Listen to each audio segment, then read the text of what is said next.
Hello, je suis ravie de te retrouver pour une nouvelle vidéo sur ma chaîne Transition Personnelle.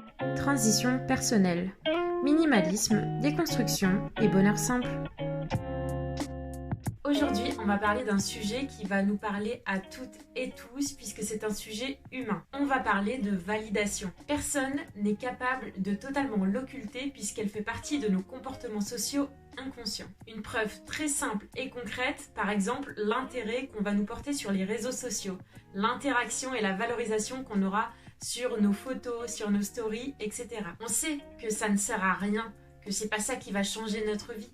Mais la validation, par exemple, sur les réseaux sociaux, ça flatte et surtout ça booste notre estime de soi. Là, je te donne un exemple de validation raisonnée. Là où ça devient irraisonné, c'est lorsqu'on a de l'attente, voire de l'attente obsessionnelle. Comme je te disais, la validation de l'autre peut être néfaste, mais elle peut être aussi invalidante pour certaines personnes qui en perdent leur propre choix, leur propre autonomie. Tu dois te dire, c'est bien, tu m'expliques ça, j'en avais conscience, mais alors du coup, qu'est-ce qui peut nous amener à tout ça et surtout comment régler ce problème de validation. Le premier point qui va faire qu'on veut toujours être validé, c'est le besoin de reconnaissance. Une blessure, un manque de confiance en soi peuvent amener à ce besoin de reconnaissance. Et donc cela conduit automatiquement à une validation de l'autre. Ça fonctionne sur tous les plans, que ce soit sur le plan perso ou le plan pro. Deuxième point qui va pouvoir faire que tu cherches une validation, c'est la peur, tout simplement, de la vie. La peur est un sentiment humain. Tout le monde peut avoir peur, tout le monde a des peurs. C'est quelque chose qui fait partie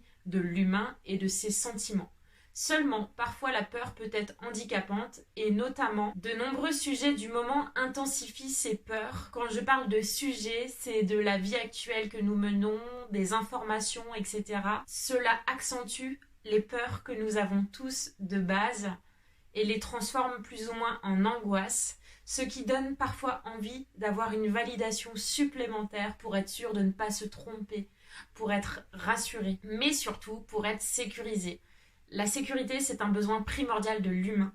Nous avons tous besoin de nous sentir en sécurité pour nous sentir bien. Troisième point qui fait que tu as peut-être besoin d'une validation extérieure, le fait que tu te sentes obligé de rentrer dans un moule, dans une case. Effectivement, la société est ponctuée de codes qui font que parfois, lorsque nous sortons un petit peu de cette trajectoire, nous nous sentons différents. Et potentiellement, nous avons aussi peur du jugement et peur de toute autre action que l'on pourrait faire puisque ce n'est pas la norme. Je te donne un exemple, mais si je ne fais pas ceci, ainsi ou comme cela, on va me juger, on va me critiquer. Qu'est-ce que tu en penses? Tu es quelqu'un de bien parce que tu auras fait telle ou telle chose. Je sais pas, une grande carrière, des enfants, un mariage. Et lorsqu'on sort de cette trajectoire, nous avons parfois besoin d'être validés, appuyés, puisque ce n'est pas la norme.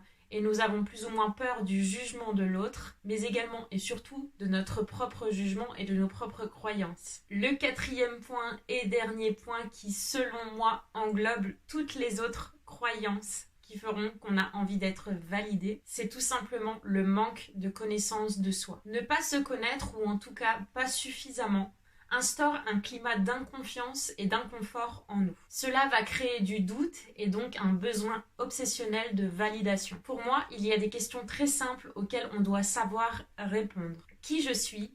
Qu'est-ce que j'aime? Et qu'est-ce que je vaux? Ces trois questions indispensables pour savoir qui on est et ce qu'on veut vraiment. En répondant à ces trois questions, le besoin de validation se fait moins présent et surtout, il est beaucoup plus sain. Puisque quoi qu'il se passe, nous savons ce que nous voulons et nous savons ce que nous valons. Parce qu'encore une fois, ce qui est bon pour les uns n'est peut-être pas bon pour les autres.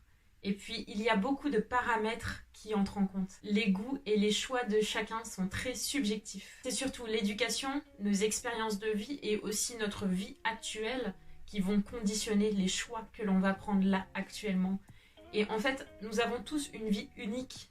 Donc personne ne peut prendre les meilleurs choix que nous-mêmes. Au final, vous seul avez votre propre vérité et votre propre validation. Voilà, j'espère que cette vidéo t'aura plu. Moi, ça m'a fait plaisir de la tourner, de te partager ce moment, cette pensée. Encore une fois, ce n'est pas forcément une vérité. C'est ma pensée à moi, c'est ma façon de voir les choses.